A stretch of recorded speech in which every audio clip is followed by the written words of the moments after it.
हमारा वीडियो है उसमें रेमन टाइमन आपका Tiemann reaction, Reimer Tiemann reaction, ठीक है। रेमर टाइमन रिएक्शन ये इंपॉर्टेंट है। नेम रिएक्शन यहाँ पे दो साइंटिस्ट हैं, इनका नाम है, इन्होंने ही आपका ये बतलाया था। इसमें होता क्या है कि फिनॉल ऑन रिफ्लक्सिंग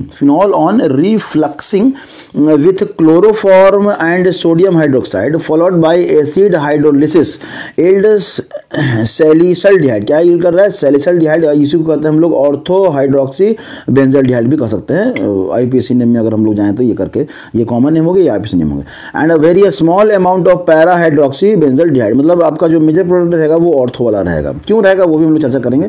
फिर however when carbon tetrachloride is used, अगर कार्बन टेट्राक्लोराइड हम लोग यूज कर दिए, देखिए क्लोरोफॉर्म अगर यूज किए तो आपका जो है ना ये ऑर्थो हाइड्रोक्सी आपका बेंजल्डिहाइड बनेगा। लेकिन अगर टेट्राक्लोराइड यूज कर दिए तो आपका क्या बनेगा? ये एसिड बनेगा। समझ में आ रहा है? तो ये ध्यान दीजिएगा। यहाँ पे रेमन टाइमन का दो रिएक्शन है। एक रिएक्शन जो है ना आपका इस तरह से जाएगा कि फिनॉल है, फिनॉल के साथ जो है ना हम लोग रिएक्शन कर दिए, क्या दे दिए? क्लोरोफॉर्म दे देते हैं, क्लोरोफॉर्म दे दिए, ठीक है, NaOH के साथ। तो यहाँ पे हो क्या गया? यहाँ पे जो आपका जो फिनॉल है वो तो रहेगा ही रहेगा, फिनॉलिक ग्रुप तो रहेगा ही रहेगा। साथ में उसके ऑर्थो पोजिशन पे क्या आ गया?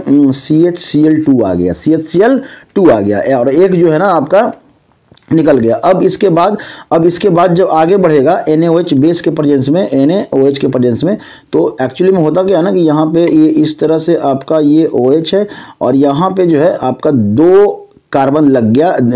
एक तो H है ही, और जितना क्लोरीन है उतना OH लगा दीजिए, और एक ही कार्बन पे अगर दो OH है तो उसमें से H2O को रिमूव कर दीजिए। क्या कर दीजिए? H2O को रिमूव कर दीजिए। तो ये क्या हो जाएगा ना आपका रिमूव हो जाएगा, ठीक है, मतलब -H2O। तो जो प्रोडक्ट बनेगा वो कुछ इस तरह से आपको नजर आएगा। यहाँ पे OH रहेगा और यहाँ पे C+O और H बचा, ठीक है। हाइड्रोलिसिस करके वही आपको दिया हुआ कि फर्दर हम लोग हाइड्रोलिसिस कर दे, 1 मोल H2O क्या हो गया? निकल गया एसिडिक मीडियम में। तो ये होता है कि एक कार्बन पे अगर दो आपका आ गया तो एक H2O निकल जाएगा। अगर एक कार्बन पे आपका दो OH कभी भी जुड़ रहा हो तो यहां से एक H2O निकाल दीजिएगा, ये निकलेगा ही निकलेगा। आप जहां पढ़ते हैं वहां पे जहां बताया गया होगा, ठीक है। चलिए, तब है कि दूसरा क्या है? दूसरा जो आपका रिएक्शन है वो इस तरह से है, सेम ये वाला, और यहाँ पे आपका क्या यूज कर रहे हैं? यहाँ पे हम लोग यूज कर रहे हैं CCl4।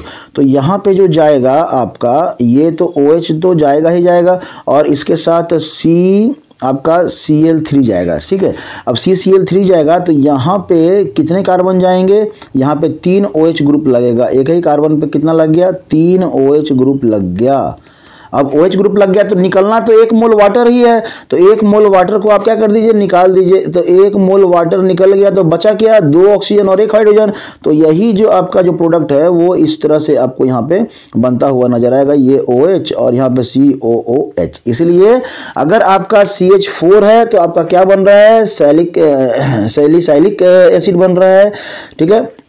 और आपका या सो कहते हैं पैराडोमिनेटिंग प्रोडक्ट आपका बनेगा, ठीक है। या फिर आपका अगर क्लोरोफॉर्म यूज कर रहे हैं तो आपका क्या बन रहा है? अल्डिहाइड बन रहा है। यही इंपॉर्टेंट है। रेमन टाइमन का ये दो रिएक्शन है। इन दोनों के प्रोडक्ट को समझिएगा कि रिएक्टेंट में क्या पूछा गया है और आपका प्रोडक्ट क्या बनेगा। तो ये ध्यान रखिएगा यहाँ पे कि अगर क्लोरोफॉर्म की जगह पे CCl4 अगर दे दिए तो आपका रिएक्टेंट यहाँ पे ऑक्सिलिक एसिड आ जाएगा, और नहीं तो यहाँ पे क्या आ जाएगा? अल्डिहाइड आ जाएगा, ठीक है। इतना ही है आपका रेमन टाइमन में। इस तरह से आप तैयार करके रखें और इस तरह से कन्वर्जन को लिख कर, कभी भी नियम रिएक्शन को जो है ना लिख कर आप करें, ताकि बाद में है ना आपको याद रहे क्या रहेगा।